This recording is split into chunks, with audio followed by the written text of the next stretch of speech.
మీరు రొటీన్‌గా checkup చేయించుకున్నప్పుడు fatty liver అని గనక అల్ట్రాసౌండ్‌లో వచ్చిందనుకోండి, మీరు కొంచెం డ్రింక్ తగ్గిస్తే సరిపోతుంది. కానీ వస్తే లివర్ ప్రాబ్లమ్ రావచ్చు అనుకుంటారు. కానీ హార్ట్ ప్రాబ్లమ్ రావడానికి కూడా ఛాన్స్ ఉందన్న విషయం మీకు తెలుసా?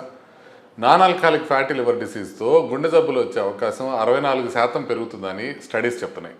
దీంతో పాటుగా హార్ట్ ఫెయిల్యూర్ వచ్చే అవకాశం 36% పెరుగుతుందని, కరోనరీ ఆర్టరీ కాల్సిఫికేషన్ వచ్చే అవకాశం 39% పెరుగుతుందని స్టడీస్‌లో తెలుస్తోంది. అడ్వాన్స్డ్ లివర్ ఫైబ్రోసిస్ వచ్చిందంటే గుండెకి సంబంధించిన ఈవెంట్స్ ఆల్మోస్ట్ డబుల్ అయిపోతాయి.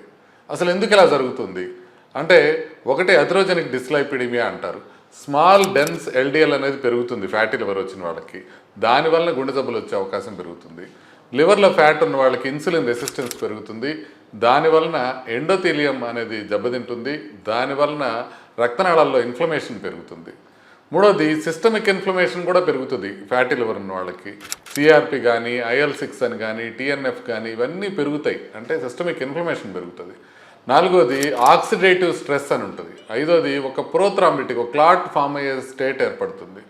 ఇట్లా అనేక రకాలుగా ఫ్యాటీ లివర్ ఉన్న వాళ్ళకి గుండె జబ్బు వచ్చే అవకాశం ఉంటుంది. మరి ఎట్లా తగ్గించుకోవాలి ఫ్యాటీ లివర్ని, ఎలా మార్చుకోవాలి అని అంటే లైఫ్ స్టైల్ మార్పులు చేయాలి. ముందుగా వెయిట్ లాస్ అవ్వాలి. ఒక 7 to 10% బాడీ వెయిట్ తగ్గాలి. డైట్ విషయంలో జాగ్రత్తలు తీసుకోవాలి.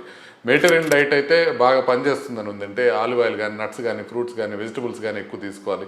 Sugars, refined carbs, sugary drinks, trans fatty acids పూర్తిగా అవాయిడ్ చేయాలి. కాఫీ తీసుకుంటే మంచిదే. ఎక్సర్సైజ్ మాత్రం రెగ్యులర్గా చేయాలి. ఆల్కహాల్ కంప్లీట్గా అవాయిడ్ చేస్తే మంచిది. ఫ్యాటీ లివర్ ఉన్న వాళ్ళు స్ట్రెస్ తగ్గించుకోవాలి. నిద్ర సరిగ్గా పోవడానికి ప్రయత్నం చేయాలి. మెడిసిన్స్ విషయంలోకి వస్తే కొంత మేరకు మన పయోగ్లిటజోన్ కానీ, సారోగ్లిటజార్ కానీ పనిచేసే అవకాశం ఉంటుంది. వాటితో పాటుగా GLP-1 రిసెప్టార్ అంటగనిస్తూ SGLT2 ఇన్హిబిటార్స్ అనే కొత్త మెడిసిన్స్ కూడా ఈ ఫ్యాటీ లివర్ని తగ్గించే అవకాశం ఉంటుంది. ఇవి కాకుండా కొత్తగా వస్తున్న రెస్మెట్రామ్ అనే ఒక మెడిసిన్ ఉంది. ఇది USFDA అప్రూవల్ ఉంది దీనికి, ఫ్యాటీ లివర్ తగ్గించుకోవడానికి.